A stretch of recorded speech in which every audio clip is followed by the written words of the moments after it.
ছোট লোক কোথাকার, মেয়ে দেখলেই স্পর্শ করতে মন চায়। তোদের মতো ছোট লোক কি করে যে কলেজে চান্স পায় বুঝি না। যা আমার সামনে থেকে, আর কখনো তোকে যেন আমার আশেপাশে না দেখি। কথাগুলো বলে আদিবা চলে গেল, আর আমি মাথা নিচু করে ওর কথা শুনছিলাম। কলেজের সবাই আমার দিকে তাকিয়ে আছে, আর আমার চোখ দিয়ে পানি পড়ছে। আর ভাবছি, আমাদের মতো গরিবদের জন্মই হয়েছে বুঝি বড়লোকদের অত্যাচার সহ্য করার জন্য। আমি রবি।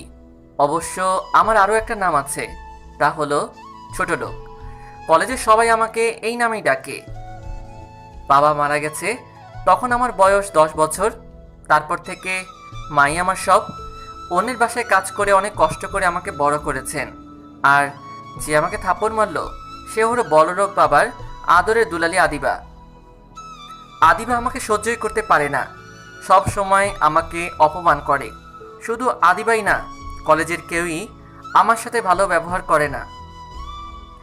তার কারণ হলো আমি গরিব, দামি কাপড় পরে কলেজে আসি না। এই কলেজের সবাই বড়লোক বাবার ছেলে মেয়ে, শুধু আমি ছাড়া। তাই হয়তো সবাই আমাকে অপমান করে। ক্লাসে পিছনের বেঞ্চে বসে আছি, কারণ সামনের বেঞ্চে আমার জায়গা নাই, আর আমার সাথে কেউ বসেও না। কিছুক্ষণ পরেই স্যার ক্লাসে আসলো, পড়ানো শুরু করলেন। হঠাৎ করে আদিবা দাঁড়িয়ে বলল, স্যার, এই ছোট লোকটা আমায় প্রেমপত্র দিয়েছে। বলেই স্যারের কাছে একটা কাগজ দিল। স্যার আমার কাছে এসেই, তোদের মতো বকাটে ছেলে কি করে যে এই কলেজে চান্স পায়? তোদের জন্য কলেজের মান সম্মান নষ্ট হয়। আমাকে কোনো কথা বলার সুযোগই দিল না। আসলে আদিবার বাবা কলেজ কমিটির সভাপতি, তাই স্যাররা সবাই তাকে ভালো জানে। ক্লাস শেষ করে বাহিরে যাচ্ছি, তখনই পিছন থেকে কেউ বলল, কিরে কেমন দিলাম? পিছনে তাকিয়ে দেখলাম সাকিব। সাকিব হলো আমাদের ক্লাসের বখাটে ছাত্র। তোকে বলেছিলাম না কলেজে না আসতে? দেখলি তো আমার কথা না শোনার ফল। আমার আর বুঝতে বাকি রইল না যে আদিবাকে আমার নাম দিয়ে প্রেমপত্রটা সাকিব দিয়েছে। আমি আপনাদের কি ক্ষতি করেছি যে আপনারা সবাই আমার সাথে এমন করছেন? আর আমি তো আপনাদের সাথেই পড়ি, আর আপনাদের বন্ধু। তাহলে আপনারা আমার সাথে এরকম কেন করেন? বন্ধু না ছাই, তোর মতো ছোট লোক কখনো আমাদের বন্ধু হতে পারে না। আর কখনো আমাদেরকে বন্ধু বলবি না, যা সামনে থেকে। আমি মাথা নিচু করে চলে আসলাম। কলেজ শেষ করে বাসায় যাইতেছি, তখন দেখলাম একদল ছেলে একটা মেয়েকে টিজ করতেছে, আর মেয়েটা কাঁদতেছে। আমি গিয়ে বললাম, ভাই মেয়েটাকে যেতে দিন, রাস্তাঘাটে মেয়েদের এইভাবে বিরক্ত করা ঠিক না। তখনই একটা ছেলে বলে উঠল, বোনদের তো আর করছি না, আর করলেই বা কি করতিস? তোদের মতো ছোট লোক আর কি বা করতে পারে? তা একদিন তোর বোনকে নিয়ে আসিস। হা হা হা। আমার মাথায় রক্ত উঠে গেল। ছোটবেলা থেকেই আমার মাকে নিয়ে কেউ কিছু বললে আমার সহ্য হতো না। আশেপাশে তাকিয়ে দেখলাম একটা লাঠি আছে। লাঠিটা নিয়েই ওই ছেলের মাথায় দিলাম একটা বাড়ি। আমার এই রকম রূপ দেখে ওর সাথে থাকা বাকি ছেলেগুলো কোনো রকম ওকে নিয়ে ভয় পালালো। ওরা যাওয়ার পর মেয়েটি বলল, কি বলে যে আপনাকে ধন্যবাদ দেব জানি না। আপনার এই উপকার যে আমি কি করে শোধ করব জানি না। আরে কি বলছেন? এটা আমার কর্তব্য ছিল, আর কোনো ভয় নেই। আপনি এখন নির্ভয়ে যেতে পারেন। এই বলে চলে আসলাম। বাসায় এসে গোসল করে খেয়ে ঘুমিয়ে পড়লাম। ঘুম থেকে উঠে টিউশনিতে গেলাম।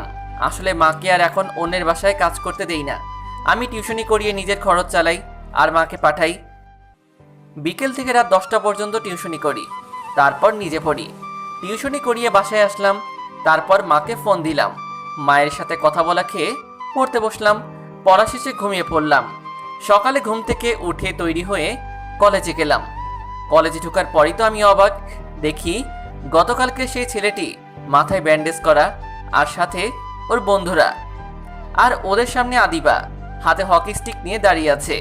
আদিবা দৌড়ে এসে আমাকে এলোপাতাড়ি মারতে লাগলো, আর বলতে লাগলো, কুত্তার বাচ্চা, তোর সাহস কি করে হয় আমার ভাইয়াকে মারার? তুই কোন সাহসে আমার ভাইয়ের গায়ে হাত তুললি? এই বলে আরো মারতে লাগলো। আমি কোনো রকমে বললাম, আপনার ভাই অন্যায় কাজ করেছে তাই মারছি। এই ছোট লোকের বাচ্চা, বড় লোকেরা কখনো অন্যায় কাজ করতে পারে না। তুই আমার ভাইয়াকে মেরে তার সব টাকা মোবাইল ছিনতাই করে নিয়েছিস। তোরা ছোট লোকেরা টাকার জন্য সব করতে পারিস। এই তোরা সবাই এই ছোট লোকটাকে ইচ্ছা মতো মার, যতক্ষণ না পর্যন্ত তার চোখ বন্ধ না হয়। তখনই ওর সাথে থাকা ছেলেমেয়েরা আমাকে ইচ্ছে মতো মারতে লাগলো। আমি আর সহ্য করতে না পেরে ওদের পায়ে পড়ে বলতে লাগলাম, দয়া করে আমাকে আর মাইরেন না, আমি আর কখনো কারো গায়ে হাত তুলব না। আপনার ভাইয়ের গায়ে হাত তুলে আমি ভুল করেছি। আদিবার পায়ে পড়ে কাঁদতে কাঁদতে বললাম। তখন আদিবা আমার মুখে লাথি দিয়ে বলতে লাগলো, এই ছোট লোকের বাচ্চা, তুই কোন সাহসে আমার পা ধরেছিস? এই তোরা ওকে মেরে আধমরা করে দে। যে যেভাবে পারছে সে সেইভাবে আমাকে মারছে। আমি চিৎকার করে বলতে লাগলাম, আমাকে আর মাইরেন না, এবারের মতো ক্ষমা করে দিন। আমার কিছু হয়ে গেলে আমার মা বাঁচবে না, আমি ছাড়া তার কেউ নেই। চিৎকার করে কাঁদতে কাঁদতে বললাম। ক্যাম্পাসের সবাই দাঁড়িয়ে দাঁড়িয়ে দেখতেছে, আর আদিবা হাসতে হাসতে বলতে লাগলো, ছোট লোকের বাচ্চা, সাহস কত আমার ভাইকে মারে? আস্তে আস্তে আমার চোখ বন্ধ হয়ে আসছে। এখন আর মারের ব্যথা অনুভব হচ্ছে না, চিৎকার করতে পারছি না, দু চোখ বেয়ে পানি পড়তেছে। শুধু মায়ের করুণ মুখটার কথা মনে পড়ছে, সেই মুখটাই শুধু চোখের সামনে ভেসে উঠছে। এক পর্যায়ে চোখ দুটো বন্ধ হয়ে আসলো, আর কিছু মনে নাই। আদিবা, আর কত মারবো? ও মরে গেলে আমরা সমস্যায় পড়তে পারি। ওকে এখন কি করব? চোখ খুলি তো আমি অবাক হয়ে গেছি। এ কি, আমি হাসপাতালে কেন? তারপর আস্তে আস্তে সব মনে করতে লাগলাম। আমাকে তো আদিবা আর ওর লোকেরা মারছিল, তারপর তো আমি ক্যাম্পাসে অজ্ঞান হয়ে গিয়েছিলাম। তাহলে আমি হাসপাতালে আসলাম কি করে? শুধু এই প্রশ্নগুলোই মাথার মধ্যে ঘুরপাক খাচ্ছে। দরজার দিকে তাকিয়ে দেখলাম রুমের ভেতরে কেউ প্রবেশ করছে। একটু সামনে আসতেই বুঝতে পারলাম উনি ডাক্তার। আমার কাছে এসেই বলতে লাগলেন, এখন কেমন লাগছে? জি একটু ভালো, কিন্তু আমি এখানে এলাম কি করে? তোমাকে কিছু লোক রক্তাক্ত অবস্থায় হাসপাতালে নিয়ে আসে। তোমার অবস্থা খুবই খারাপ ছিল। আমরা হাসপাতালের ফান্ড থেকে তোমার চিকিৎসা চালিয়েছি। আজ 15 দিন পর তোমার জ্ঞান ফিরলো। তা তোমার এই অবস্থা কি করে হলো? ডাক্তারের কথা শুনে তো আমি অবাক। আমি এতদিন অজ্ঞান অবস্থায় ছিলাম, তাহলে এতদিন আমার মায়ের কি অবস্থা হলো? এইগুলো আমার মাথায় ঘুরপাক খাচ্ছে। তারপর ডাক্তারকে আমার সাথে ঘটে যাওয়া সমস্ত ঘটনা বলতে লাগলাম। সব শুনে ডাক্তারের দু চোখ বেয়ে পানি পড়তে লাগলো। আমি ডাক্তারকে বলতে লাগলাম, হাসপাতাল থেকে আমি কবে যেতে পারবো? তোমাকে আরো 2 দিন এখানে থাকতে হবে। এখনো তুমি পুরোপুরি সুস্থ না। ঠিক আছে। 2 দিন পর আমাকে হাসপাতাল থেকে রিলিজ দিল। আজ 17 দিন পর বাইরের আলো বাতাস দেখলাম, খুবই ভালো লাগতেছে। তখনই আমার সাথে ঘটে যাওয়া ঘটনাগুলো মনে হতে লাগলো। সেগুলো মনে পড়তেই আবারও মনটা খারাপ হয়ে গেল। রাস্তা দিয়ে হাঁটতেছি আর একটা চিন্তাই আমার মাথায় ঘুরপাক খাচ্ছে, তা হলো আমার মায়ের। জানি না কি অবস্থায় আছে মা। আজ 17 দিন মায়ের সাথে কথা হয়নি, ফোনটাও আমার কাছে নাই। না জানি মা আমাকে নিয়ে কি দুশ্চিন্তায় আছে। আমার দু চোখ বেয়ে পানি পড়তে লাগলো। চোখের পানি মুছে ভাবতে লাগলাম, এসবই হয়েছে আদিবার জন্য। ওকে আমি কোনো দিনও ক্ষমা করব না। এখন আমার মনে ওর জন্য যা আছে তা হলো পাহাড় সমান ঘৃণা। 4টা টিউশনি করাতাম, এক এক সব জায়গায় গেলাম, তাদেরকে সব বললাম, কিন্তু 2 জায়গায় আমি যাওয়ার পর নতুন লোক রাখছে বিধায় আমাকে আর রাখতে পারছে না। কিন্তু আমাকে আগের মাসে টাকাটা দিয়ে দিল। বাকি 2 জায়গাটা আছে, আর তারাও আগের মাসে টাকা দিল। তাদেরকে বলে আরো 2 দিনে ছুটি আনলাম। তারপর বাসার দিকে রওনা দিলাম। গিয়ে দেখলাম বাড়িওয়ালা আমার জায়গায় নতুন লোক রাখছে। আমি বাড়িওয়ালাকে আগের মাসে টাকা দিয়ে তার কাছ থেকে আমার মালামালগুলো নিয়ে আসলাম। তারপর সেখান থেকে চলে আসলাম। অন্য আরেক জায়গায় কোনো রকমে 1 রুমের একটা বাসা ভাড়া নিলাম। মালামাল সব সেখানে রেখে মায়ের কাছে গ্রামের বাড়িতে রওনা দিলাম। মায়ের কাছে যাওয়ার পর দেখলাম মা আবার মানুষের বাসায় কাজ করা শুরু করছে। মা আমাকে দেখেই জড়িয়ে ধরে কান্না করতে লাগলো আর বলতে লাগলো, তুই কেমন আছিস বাবা? এতদিন কই ছিলি তুই? মাকে আমার সাথে ঘটে যাওয়া ঘটনার কথা বললাম না। মাকে বললাম আমি অ্যাক্সিডেন্ট করছিলাম। তারপর ওই দিনই মাকে নিয়ে শহরে আসলাম। 2 দিন ধরে বাসার জন্য প্রয়োজনীয় সব জিনিসপত্র কিনলাম। আজকে থেকে আবারও টিউশনিতে গেলাম। তারা আমাকে বলল যে আমি আরও টিউশনি করাতে পারবো কিনা। আমি রাজি হলাম। তারপর তারা আমাকে আরও 3টা টিউশনি ঠিক করে দিল। তারপর সেখান থেকে আসার সময় বাকি 3টা টিউশনির ঠিকানা দিয়ে আসলাম। ঠিকানা অনুযায়ী প্রত্যেকের বাড়িতে গেলাম। 2টা সকালে আর একটা রাতে পড়াবো বলে ঠিক করলাম। তারপর সেখানে চলে আসলাম। খুবই খুশি লাগতেছে, কারণ আমার আগে 2টা টিউশনি বাদ হয়ে গিয়েছিল, তাই আমাকে নতুন টিউশনি খুঁজতে হতো। আর এখন আগের চেয়েও একটা বেশি পেলাম। বাসায় এসে হাত মুখ ধুয়ে পড়তে বসলাম। কিছুক্ষণ পর আমি আর মা একসাথে বসে খাবার খেলাম। তারপর আরও কিছুক্ষণ পরে আমি ঘুমাতে গেলাম। অনেক সকালে ঘুম থেকে উঠে হাত মুখ ধুয়ে না খেয়েই টিউশনিতে গেলাম। সেখান থেকে এসে কিছু খেয়ে কলেজে আসলাম। কলেজের গেট দিয়ে ঢুকে সামনে যাইতেছি, আর সকল ছাত্রছাত্রী অবাক চোখে আমার দিকে চেয়ে আছে। আদিবার দিকে চোখ পড়তেই দেখলাম ও অবাক হয়ে আমার দিকে চেয়ে আছে। তারপর আমার কাছে এসে আদিবা বলতে লাগলো, এই ছোট লোকের বাচ্চা, এত কিছু হওয়ার পরও তুই কলেজে আসছিস? তোর কি কোনো লজ্জা শরম নাই? তখনই আদিবার এক বান্ধবী বলতে লাগলো, ছোট লোকের আবার লজ্জা শরম? এই কথা বলেই সবাই হাসতে লাগলো। তারপর আদিবা বলতে লাগলো, কাল থেকে যেন তোকে আর কলেজে না দেখি, আর যদি দেখি তাহলে এমন মার মারবো উঠে আর দাঁড়াতে পারবি না। আমি আদিবার পায়ে ধরে বলতে লাগলাম, দয়া করে আমার সাথে এমনটা করবেন না। আমি আর কখনো কারো গায়ে হাত তুলব না, কখনোই আপনাদের বিরক্ত করব না, আপনাদের সামনেও কখনো পড়ব না। তারপরও আমাকে এই কলেজ থেকে বের করে দিবেন না। আমাকে আমার মায়ের স্বপ্ন পূরণ করতে হবে। কাঁদতে কাঁদতে কথাগুলো বললাম। আদিবা আমার বুকে লাথি দিয়ে বলতে লাগলো, ছোট লোকের আবার স্বপ্ন? তোদের মতো ছোট লোকের কোনো স্বপ্ন থাকতে পারে না। দোস্ত, আমাদের তো বিনোদনের জন্য কলেজে কাউকে দরকার, তাই না? ওকে দিয়ে সব কাজ করাবো আর বিনোদনও পাবো। তাই বলি কি, ওকে কলেজ থেকে বের করিস না। ঠিক বলছিস, এই ছোট লোককে কলেজ থেকে বের করা যাবে না। আজ থেকে ও হবে আমাদের কলেজের বিনোদনের মাধ্যম। তারপর আদিবা আমাকে বলতে লাগলো, এই ছোট লোকের বাচ্চা, তোকে এবারের মতো মাফ করলাম, আর কখনো যেন এই ভুল না হয়। আর আমরা যখন যা বলবো তখনই তোকে তা করতে হবে, তবেই তুই এই কলেজে থাকতে পারবি। আপনারা যা বলবেন আমি তাই করব, তবুও আমাকে এই কলেজ থেকে বের করবেন না, তাহলে যে আমার মায়ের স্বপ্ন পূরণ হবে না।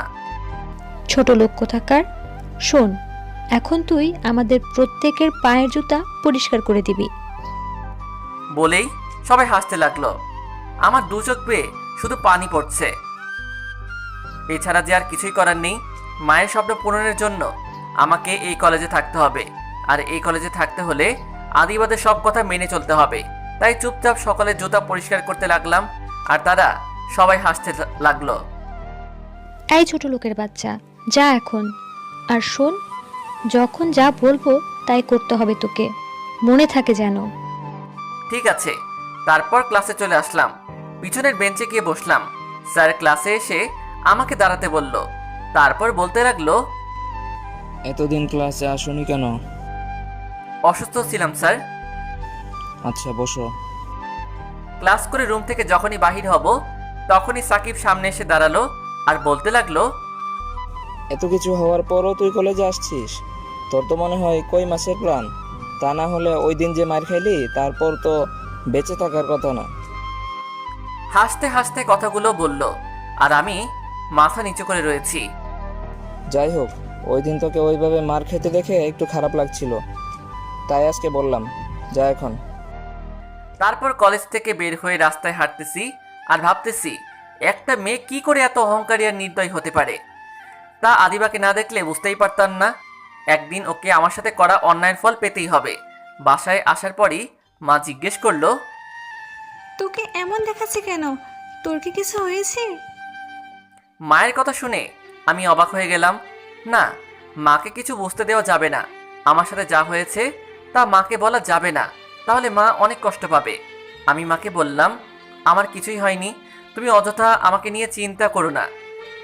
তোর খুব কষ্ট হয় না রে বাবা? পড়ালেখার খরচ চালাস, আবার সংসারও চালাস। আমি মাকে জড়িয়ে ধরে বললাম, আমার কোনো কষ্ট হয় না, কারণ তুমি আমার সাথে আছো তো তাই। তুমি আর কখনো এই কথা বলবা না। খুবই ক্ষুধা লাগছে, এখন কিছু খেতে দাও। তুই হাত মুখ ধুয়ে আয়, আমি এখনই তোকে খেতে দিচ্ছি। তারপর ফ্রেশ হয়ে খেয়ে ঘুমিয়ে পড়লাম। ঘুম থেকে উঠে টিউশনিতে গেলাম। টিউশনি করিয়ে রাস্তা দিয়ে হাঁটতেছি, তখনই দেখলাম বেঞ্চের উপর একটা মেয়ে মাথা নিচু করে বসে আছে। মেয়েটাকে কেমন জানি পরিচিত মনে হচ্ছে, তাই কাছে গিয়ে জিজ্ঞেস করলাম, কি আপনি এই রাতে এখানে কি করেন? মেয়েটি আমার কথা শুনে লাফিয়ে উঠল। তারপর যেই মাথা উঁচু করে কিছু বলতে যাবে, তখনই আমাকে দেখে বলতে লাগলো, ভাইয়া আপনি? আরে এ তো ওই দিনের মেয়েটা যাকে আমি আদিবার ভাইয়ের হাত থেকে বাঁচিয়েছিলাম। তুমি এত রাতে এখানে কি করো? বাসা কোথায় তোমার? আমার কোনো বাসা নেই ভাইয়া। আসলে আমি ছোট থাকতেই আমার বাবা মা মারা যায়। তারপর থেকে চাচা চাচির কাছেই আমি মানুষ হয়েছি। অবশ্য তাদের কাছেও আমি ভালো ছিলাম না। তারা শুধু আমাকে কাজের মেয়েই ভাবতো, বিনিময়ে শুধু খেতে দিত আর থাকতে দিত। অনেক কষ্ট করে এসএসসি পাশ করেছি, আর এখন তারা টাকার লোভে এক গুন্ডা বদমাইশের কাছে আমাকে বিয়ে দিতে চায়। তাই তাদের কাছ থেকে পালিয়ে এসেছি। মেয়েটির কথা শুনে আমার চোখ দিয়ে পানি বেরিয়ে পড়ল। আমি মেয়েটিকে বললাম, চলো আমার সাথে। না ভাইয়া, আপনাকে আর কষ্ট করতে হবে না। এমনিতেই আপনি আমার জন্য অনেক করেছেন। জানি না তার ঋণ কখনো শোধ করতে পারবো কি না। আপনি চলে যান। থাপ্পড় চিনো? তুমি আমাকে ভাইয়া বলছো না? আজ থেকে তুমি আমার ছোট বোন।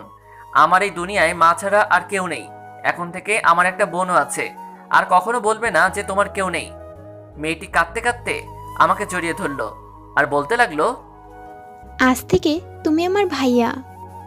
আচ্ছা তোমার নাম কি? মাইশা জান্নাত। আমি তোমাকে জান্নাত বলে ডাকবো। তোমার খুশি? তারপর মেয়েটিকে নিয়ে বাসার দিকে রওনা হলাম। দরজায় নক করলাম। মা এসে দরজা খুলে দিয়েই তো অবাক হয়ে তাকিয়ে আছে। তারপর বলতে লাগলো, মেয়েটা কে বাবা? মা, ওর নাম জান্নাত। আজ থেকে ও আমাদের সাথেই থাকবে। তারপর মাকে মেয়েটির সাথে ঘটে যাওয়া সব কিছু বললাম। মা এসে মেয়েটিকে জড়িয়ে ধরে বলতে লাগলো, আজ থেকে আমি তোর মা। কি পারবি না আমাকে মা বলে ডাকতে? পারবো মা। তারপর জান্নাতকে নিয়ে ভিতরে গেলাম। সবাই একসাথে বসে খেতে বসলাম। খাওয়ার পর জান্নাতকে বললাম, জান্নাত, তোকে কলেজে ভর্তি করিয়ে দিব। না ভাইয়া, দরকার নেই। তুমি এত কষ্ট করে লেখাপড়া করো, তারপর আবার সংসারের খরচ চালাও। তা নিয়ে তোকে ভাবতে হবে না। আমি যখন বলছি তোকে ভর্তি করাবো, তখন তোকে ঠিকই ভর্তি করাবো। তুই কোনো চিন্তা করিস না মা, দেখবি সব ঠিক হয়ে যাবে। তারপর ঘুমাতে গেলাম। সকালে ঘুম থেকে উঠে ফ্রেশ হয়ে টিউশনিতে গেলাম। পড়ানোর পর জান্নাতকে নিয়ে বাসা থেকে কাছে একটা কলেজে ভর্তি করিয়ে দিলাম। আমার কলেজে ভর্তি করালাম না, কারণ আমি চাই না আমার মতো ওরা আমার বোনকেও অপমান করুক। আমি আমার কলেজে চলে গেলাম। গিয়ে দেখি সব ছাত্রছাত্রী ক্লাসে বসে আছে, আর আদিবা তাদের সামনে দাঁড়িয়ে কি যেন বলছে। আমি পিছনে দরজা দিয়ে প্রবেশ করে পিছনের বেঞ্চে গিয়ে বসলাম। তখনই শুনতে পেলাম আদিবা বলতে লাগলো, হাই বন্ধুরা, আজকে আমার জন্মদিন, তাই আজকে সন্ধ্যায় আমি আমার বাড়িতে পার্টির আয়োজন করেছি। তোমরা সকলে অবশ্যই উপস্থিত থাকবা। এই বলে আদিবা ক্লাস থেকে চলে গেল। ক্লাস করে বাসায় আসলাম। এসে দেখি জান্নাত এসে পড়ছে। জান্নাতকে বললাম, কেমন লাগলো প্রথম দিন? খুবই ভালো। ক্লাসের সবাই অনেক ভালো। সহজেই সবার সাথে মিশতে পেরেছি। ভালো। তারপর হাত মুখ ধুয়ে সবাই একসাথে খেতে বসলাম। খাওয়ার পর একটু বিশ্রাম নিয়ে বিকেলে টিউশনিতে গেলাম। অন্যদিকে আদিবার জন্মদিনে আজকের পার্টি খুবই জাঁকজমক হবে। তোমরা সকলেই অনেক মজা পাবা। তা এখানে সকলে উপস্থিত হয়েছে তো? দোস্ত, সবাই এসেছে, শুধু ওই ছোট লোকটা ছাড়া। ভালোই হয়েছে ও আসে নাই। ও আসলে আনন্দটা মাটি হতো। তোমরা সবাই অপেক্ষা করো, আমি বাবা আর ভাইয়াকে নিয়ে আসছি, তারপর কেক কাটবো। বাবার কাছে গিয়ে দেখি বাবা তার ব্যবসায়িক পার্টনারদের সাথে কথা বলছে। আমার বাবা দেশের টপ বিজনেসম্যান শরীফ চৌধুরী, আর আমার ভাইয়ার নাম হলো সাব্বির চৌধুরী। তাড়াতাড়ি আসো বাবা, কেক কাটার সময় হয়ে গেছে। আর ভাইয়া কোথায়? এই তো মামুনি, আসছি। তোমার ভাইয়া তার বন্ধুদের সাথে কথা বলছে। তারপর বাবার ভাইয়াকে নিয়ে কেক কাটতে গেলাম। কেক কাটার পর প্রথমে বাবা, তারপর ভাইয়াকে খাইয়ে দিলাম। তারপর বাবা বলল, তোমরা আনন্দ ফুর্তি করো, আমরা আসছি। এই বলে বাবার ভাইয়া চলে গেল। তারপর ফ্রেন্ডরা মিলে অনেক আনন্দ ফুর্তি করলাম, হালকা ড্রিঙ্কসও করলাম, অনেক মজা করলাম সবার সাথে। সবাইকে বিদায় দিয়ে আমার রুমের দিকে যেতে লাগলাম। হালকা ড্রিঙ্কস করেছি তো, তাই তাড়াতাড়ি পার্টি শেষ করলাম। যখনই রুমে ঢুকতে যাব তখনই একটা বন্ধ রুমে অনেক মানুষের কথাবার্তা শুনতে পেলাম। কৌতূহলবশত সেখানে গিয়ে জানলা দিয়ে চোখ দিলাম। তখনই দেখলাম বাবা ভাইয়া, বাবার ব্যবসায়িক পার্টনার আর কিছু লোক। তারপর শুনতে লাগলাম, শরীফ চৌধুরী, তুমি আমার অনেক ভালো বন্ধু, তাই কথাটা তোমাকে বলছি। তোমার ওই মেয়ের জন্য কিন্তু তুমি একদিন বিপদে পড়বে। আর কতদিন ওকে রাখবে এভাবে? ও যদি থাকে তাহলে একদিন কিন্তু তুমি শেষ হয়ে যাবে। আঙ্কেল ঠিকই বলেছে বাবা, এবার ওর কিছু একটা করতে হবে। ওর বাবা আর আমি খুব ভালো বন্ধু ছিলাম। আমি ওর বাবার ম্যানেজার ছিলাম। ওর বাবা মাকে একসাথে গাড়ি অ্যাক্সিডেন্ট করিয়ে খুন করি। ভাগ্যক্রমে ও বেঁচে যায়। তখন ও খুব ছোট্ট ছিল। তারপর ওকে যখন খুন করতে যাব তখনই আমাদের ব্যবসায়িক উকিল এসে বললে ওর বাবা তার সমস্ত সম্পত্তি ওর নামে করে দিচ্ছে, কিন্তু তা ওর বাবা তার আত্মীয় স্বজনদের ভিতরে কাউকে বলে নাই। যতদিন না পর্যন্ত ওর বয়স 20 বছর না হবে ততদিন পর্যন্ত ও সম্পদের মালিক হতে পারবে না। যদি তার আগে ওর কিছু হয়ে যায় তাহলে সমস্ত সম্পদ ট্রাস্টে চলে যাবে। তাই ওকে এতদিন বাঁচিয়ে রেখেছি। ওকে এমনভাবে বড় করেছি যাতে ও কখনো কোনো মানুষের মায়ায় না পড়ে। ওকে মানুষকে ঘৃণা করতে শিখিয়েছি। ওকে একজন অহংকারী হিসেবে তৈরি করেছি। ওর এক মামা থাকে এই শহরে, আরমান হোসেন।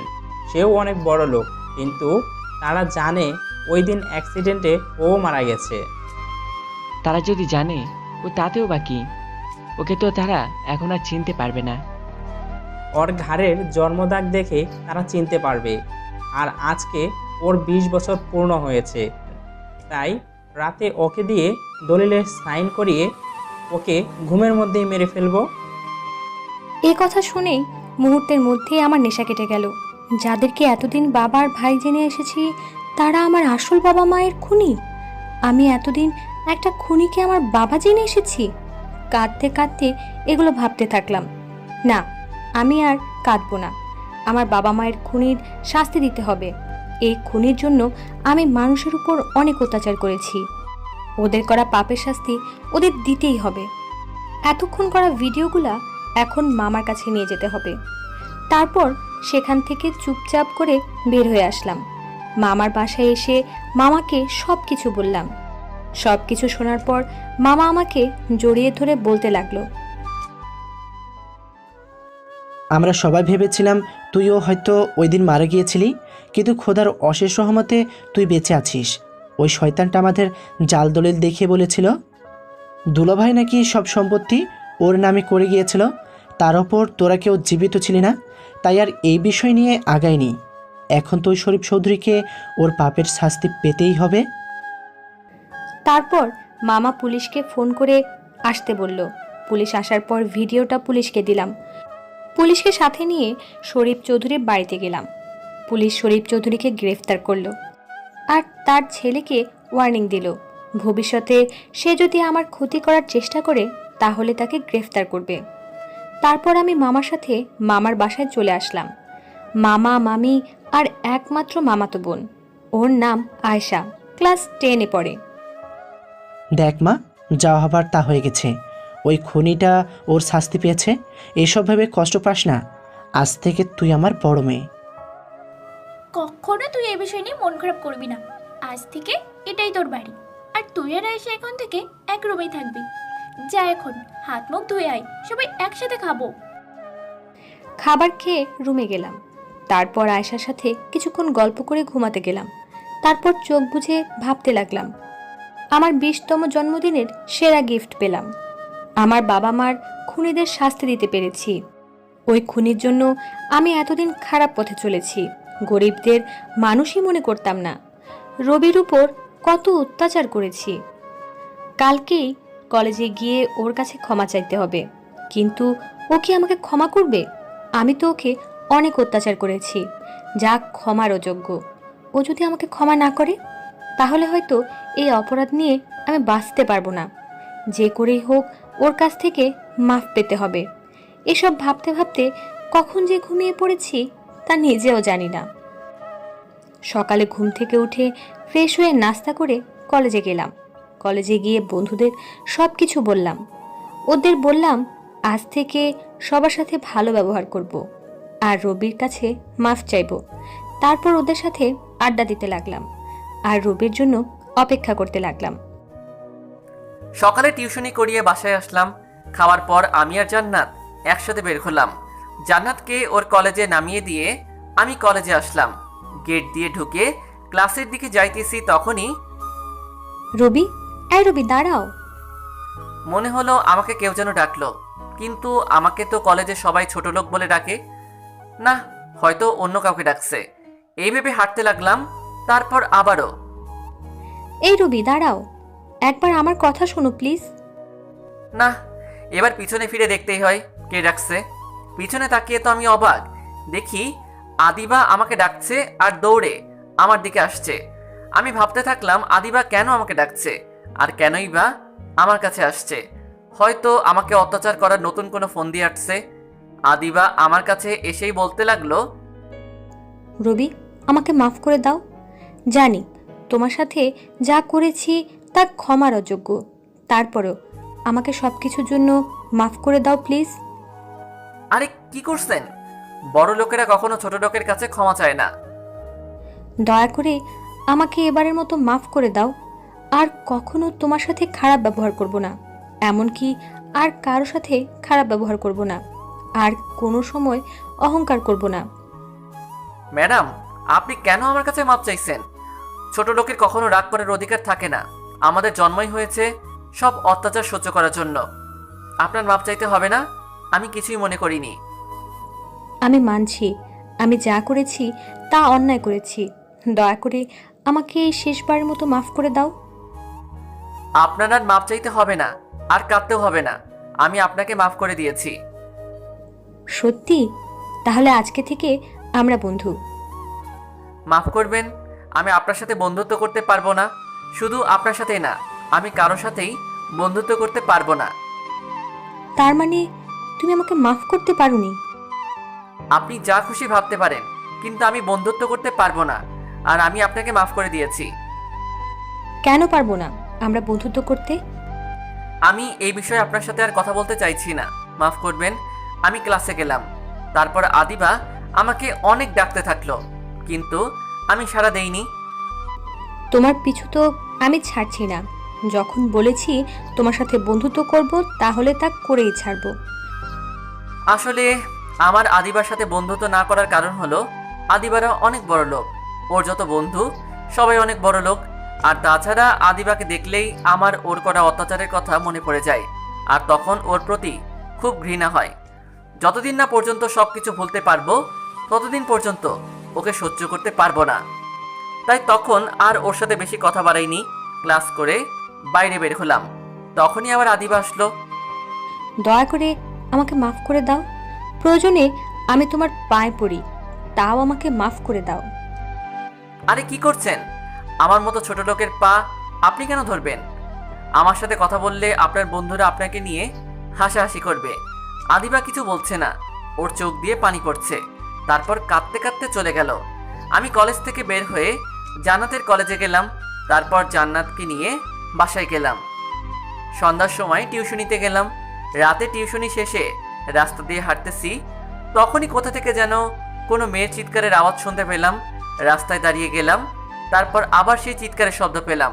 একটু এদিক ওদিক তাকিয়ে দেখলাম চিৎকারটা একটা গলির ভিতর থেকে আসছে। সেখানে গিয়ে দেখলাম গলির ভিতরে একটা বাড়ি থেকে কোনো মেয়ে চিৎকার করছে। বাড়ির ভিতর গিয়ে দেখলাম কতগুলো ছেলে একটা মেয়ের সাথে জোর জবরদস্তি করছে। আমি গিয়ে বললাম, কি হচ্ছে এখানে? তারপরে ছেলেগুলো মেয়েটাকে ছেড়ে দিয়ে আমার দিকে তাকালো।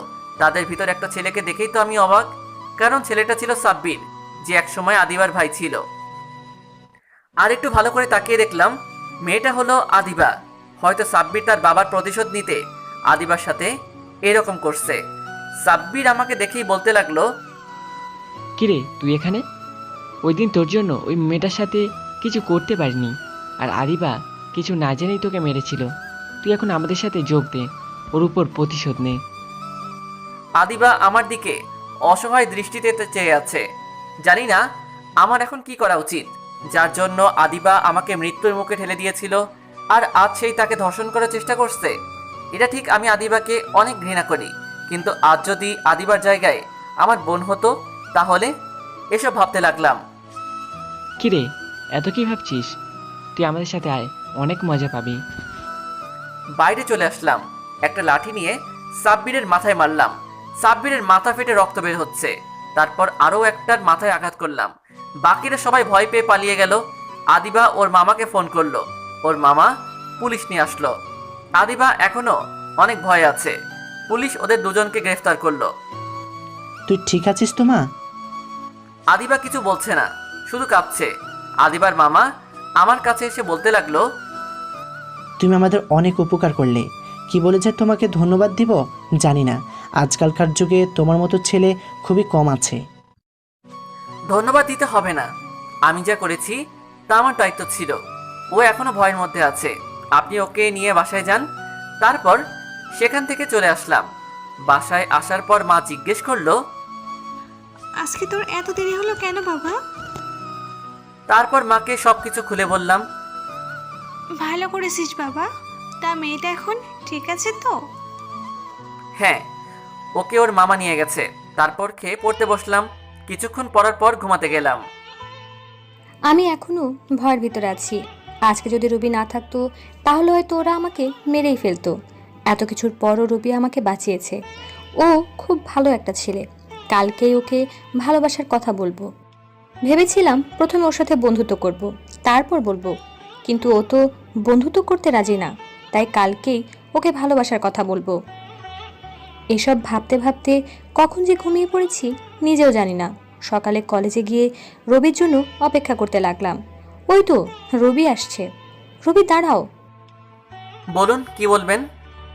রবি দয়া করে আগে সব কিছুর জন্য আমাকে মাফ করে দাও। আর তোমাকে অনেক অনেক ধন্যবাদ। জানি না তুমি না থাকলে আমার কি হতো। ধন্যবাদ দিতে হবে না। আপনার জায়গায় অন্য কোনো মেয়ে থাকলেও আমি তাই করতাম। আর বললাম তো আপনাকে আমি মাফ করে দিয়েছি। আমি এখন যাই। রবি শোনো, বলেন। আমি তোমাকে ভালোবাসি। কি বলছেন এসব? আপনি ঠিক আছেন তো? হ্যাঁ, আমি ঠিক আছি। আমি যা বলছি তা ভেবে চিন্তেই বলছি। তোমার কথা ভাবতে ভাবতে কখন যে তোমাকে ভালোবেসে ফেলেছি তা নিজেও জানি না। ভেবেছিলাম তোমার সাথে বন্ধুত্ব করে তারপর বলবো, কিন্তু তোমাকে না বলে আমি আর থাকতে পারছিলাম না। আগে সব কিছুর জন্য আমাকে মাফ করে দাও। আর কখনো তোমাকে কষ্ট দেব না। কি করছেন আপনি? ছোট লোকের হাত ধরলে তো আপনার হাতে ময়লা লেগে যাবে। আর এটা আপনার ভালোবাসা না, এটা হলো আপনার মোহ। মোহ কেটে গেলেই আর ভালোবাসা থাকবে না। এটা মোহ না, আমি তোমাকে সত্যি ভালোবাসি। মাফ করবেন, আপনার এই ফালতু কথা শোনার সময় আমার নেই। সেখান থেকে চলে আসলাম। আর আদিবা দাঁড়িয়ে দাঁড়িয়ে কান্না করছে। আমি তার সম্মান বাঁচিয়েছি তাই হয়তো সেই মোহে পড়ে আমাকে এসব বলছে। বড় লোকের মেয়েকে বিশ্বাস নেই, তারা যে কোনো সময় রং পাল্টাতে পারে।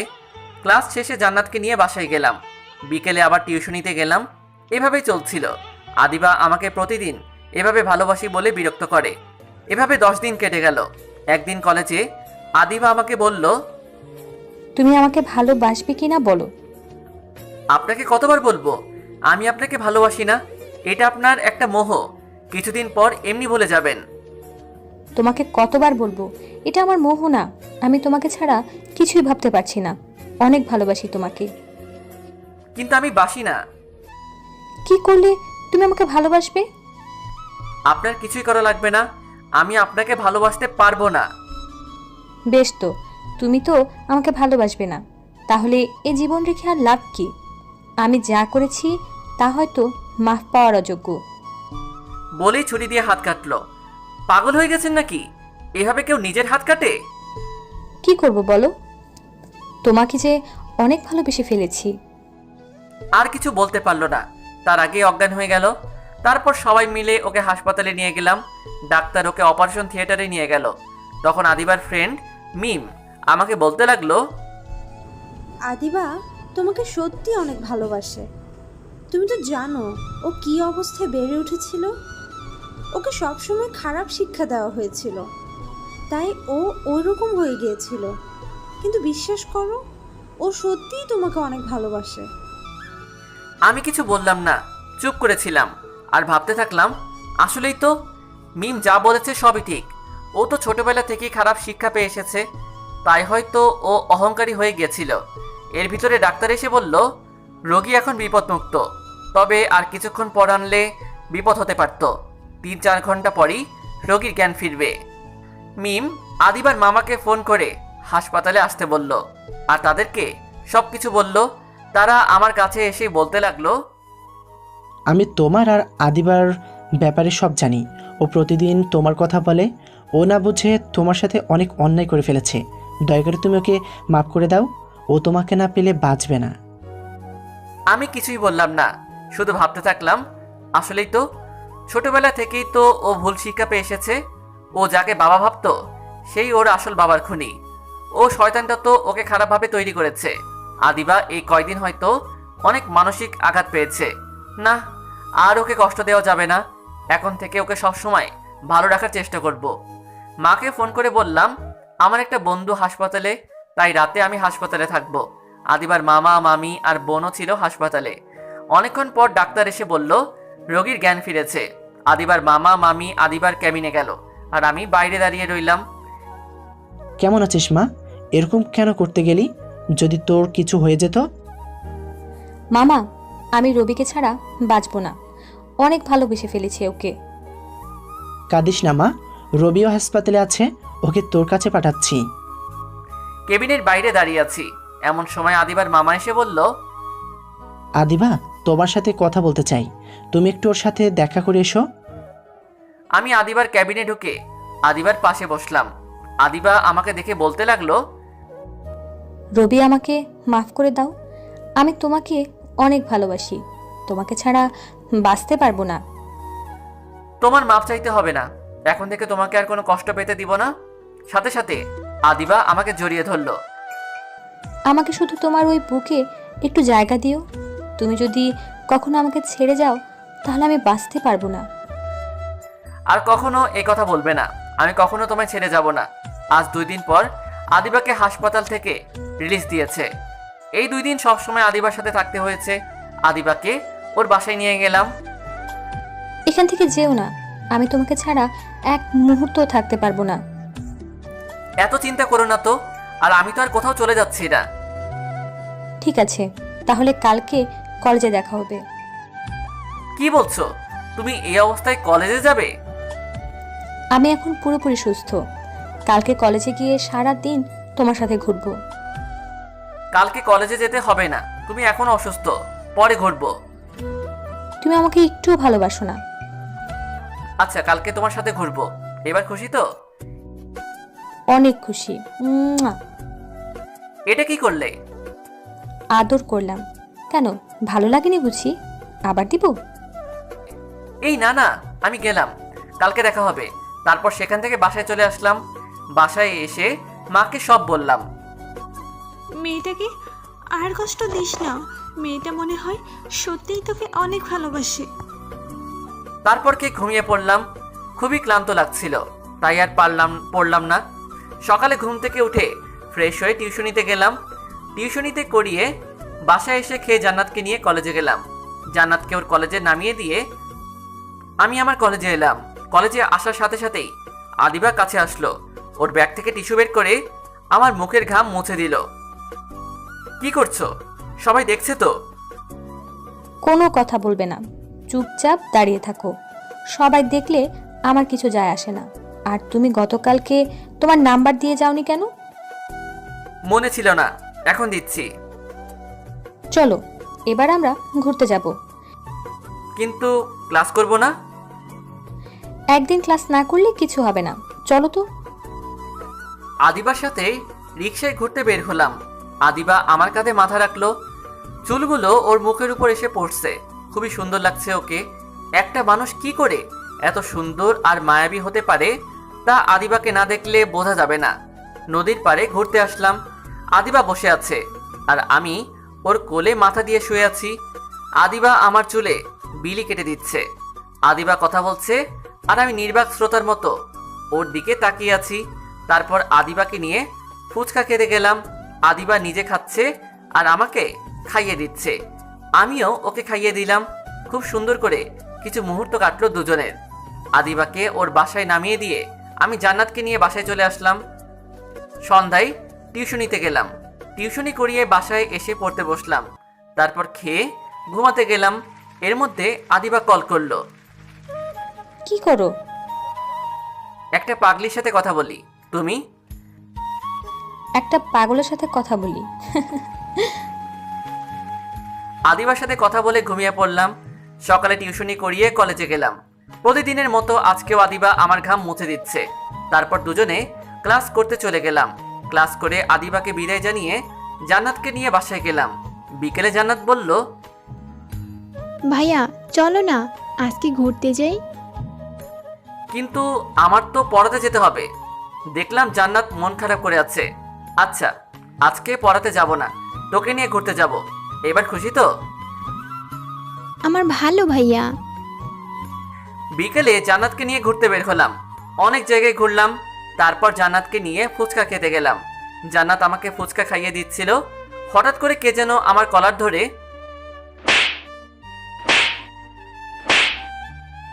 3টা থাপ্পড় মারলো। তাকিয়ে দেখি আদিবা আমাকে থাপ্পড় মারছে আর বলতে লাগলো, এই তোর ভালোবাসা? আমি তোকে অনেক ভালোবাসতাম আর তুই তার এই প্রতিদান দিলি? আদিবা আমার কথাটা তো শুনো। তুমি যা ভাবছো। আর একটাও কথা বলবি না। যা বুঝার তা বুঝে গিয়েছি। আসলে তুই একটা ছোট লোক। আমার আগেই বোঝা উচিত ছিল। ছোট লোকেরা কখনো ভালো হয় না। এই বলে আদিবা চলে গেল। আমার চোখ দিয়ে পানি পড়ছে। আদিবা আমাকে এইভাবে অপমান করলো। আমার একটা কথা শুনলো না। জান্নাত অবাক চোখে তাকিয়ে আছে। আমি জান্নাতকে বললাম, ওই হলো আদিবা। আমাকে মাফ করে দাও ভাইয়া। আমার জন্য আদিবাবু তোমাকে ভুল বুঝলো। তুই কেন মাপ চাইবি? আদিবা তো আমার একটা কথা শুনলো না। সবই আমার কপাল। রাতে ঘুমানোর সময় আদিবার কথা ভাবতে থাকলাম। আদিবা আমাকে একটিবারের জন্য বিশ্বাস করলো না। ও কিভাবে পারলো আমাকে ওইভাবে অপমান করতে? সকালে টিউশনিতে গেলাম। বাসায় এসে জান্নাতকে কলেজে দিয়ে আসলাম। আমি আর কলেজে গেলাম না। আজকে কলেজে আসতে চাইছিলাম না, কিন্তু মিস জোর করে নিয়ে আসলো। রবি কিভাবে পারলো আমাকে ধোকা দিতে? ওকে তো আমি অনেক ভালোবেসেছিলাম। নিজেকে শেষ করে দিতে চাইছিলাম, কিন্তু মামার জন্য পারিনি। ক্লাস শেষ করে আজকে তাড়াতাড়ি কলেজ থেকে বের হলাম। বাসার দিকে যাচ্ছি, তখনই ওই দিনের রবির সাথে যে মেয়েটা ছিল ওকে দেখলাম। তাড়াতাড়ি গাড়ি থামিয়ে ওই মেয়েটার কাছে গেলাম। মেয়েটাকে গিয়ে বললাম, তুমি একা কেন? তোমার সেই বয়ফ্রেন্ড কোথায়? চুপ করুন, সে আমার ভাইয়া হয়। রাস্তা থেকে তুলে এনে সে আমাকে তার বোনের পরিচয় দিয়েছে। আপনার ভাগ্য ভালো, আমার ভাইয়া আপনাকে ভালোবেসেছিল। এই বলে চলে গেল আর আমি ওখানেই বসে পড়লাম। চোখ দিয়ে পানি পড়ছে। আমি কেন রবিকে বিশ্বাস করলাম না? কেন আমি তখন ওর একটা কথাও শুনলাম না? ও কি আর আমাকে মাফ করবে? আমি তো ওকে ছাড়া বাঁচবো না। কোনো রকমে বাসায় গেলাম। বাসায় গিয়ে রবিকে ফোন করলাম। কয়েকবার ফোন করার পর ধরলো। রবি প্লিজ একবার আমার সাথে দেখা করো। কেন? আবার অপমান করবেন? একবার অপমান করে স্বাদ মিটেনি। রবি প্লিজ একবার দেখা করো। তুমি যদি আজকে বিকালে নদীর পাড়ে না আসো তাহলে কিন্তু আমি কিছু একটা করে বসবো। ছোট লোকের জন্য আপনার কিছু করতে হবে না, আমি আসবো। এই বলে ফোনটা কেটে দিলাম। বিকেলে নদীর পাড়ে গেলাম। আমার আগে আদিবা এসে বসে আছে। আমি যাওয়ার সাথে সাথে আদিবা আমার পা ধরে বলতে লাগলো, রবি, আমাকে মাফ করে দাও। আমি আর কখনো তোমাকে অবিশ্বাস করব না। আসলে ওই মেয়েটার সাথে তোমার ফুচকা খেতে দেখে আমার মাথা ঠিক ছিল না, তাই তোমাকে অনেক কিছু বলে ফেলেছি। প্লিজ আমাকে মাফ করে দাও। আরে আপনি ছোট লোকের পা কেন ধরছেন? পা ছাড়ুন। আর আপনি ঠিকই বলেছেন, আপনার সাথে আমার যায় না। কোথায় আপনি আর কোথায় আমি? আর আপনি যদি আমি সত্যি ভালোবেসে থাকেন তাহলে নিজের কোনো ক্ষতি করবেন না। এই বলে চলে আসলাম। রবি চলে গেল, আমার দিকে একবারও ফিরে তাকালো না। বাসায় গিয়ে মামাকে বললাম, মামা, আমি রবিকে ছাড়া বাঁচব না, তুমি ওকে আমার কাছে নিয়ে আসো। কি হয়েছে আমাকে বল। তারপর মামাকে সব বললাম। চিন্তা করিস না, আমি দেখছি কি করা যায়। তারপর মামা কলেজে ফোন করে রবির ঠিকানা নিল। ঠিকানা অনুযায়ী সেখানে গেলাম। বাসায় রবি ছিল না। মামা রবির মাকে সব কিছু বলল। মা, আমি রবিকে ছাড়া বাঁচব না। কাঁদিস না মা, রবির সাথেই তোর বিয়ে দেব। রাতে টিউশনি থেকে আসার পরই মা বলল, এখন এক জায়গায় যেতে হবে। মা আর জান্নাত আমাকে নিয়ে একটা বড় বাড়ির ভিতরে প্রবেশ করেছে। দেখলাম বাড়িটা বিয়ে বাড়ির মতো সাজানো। আমি মাকে বললাম, মা, আমরা এখানে এলাম কেন? আজকে তোর বিয়ে। মানে? তুই যদি এই বিয়ে না করিস তাহলে আমার মরা মুখ দেখবি।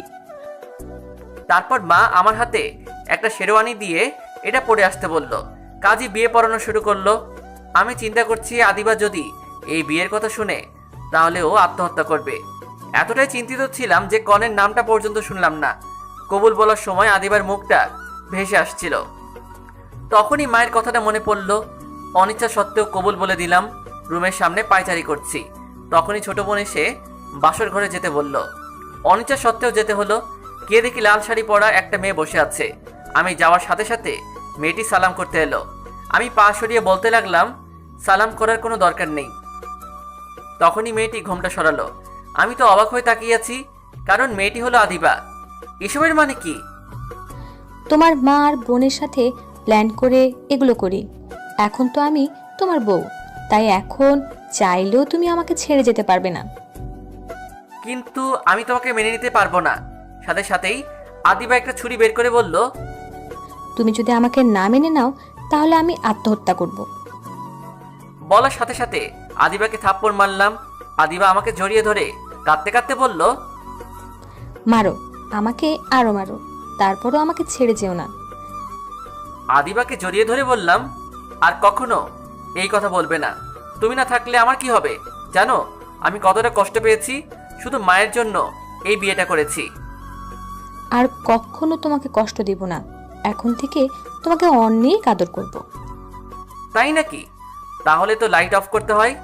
এই বলে দুজনে হারিয়ে গেলাম ভালোবাসার অসীম সাগরে। এই যে, আপনারা আরও দেখবেন নাকি? আমাদেরকে ইতিহাসটা করতে দেন। আর যাওয়ার আগে চ্যানেলটা সাবস্ক্রাইব করে যান। আর গল্পটা কেমন হলো অবশ্যই কমেন্ট করে জানাবেন। আরও এমন রোমান্টিক গল্প পেতে আমাদের সাথেই থাকুন।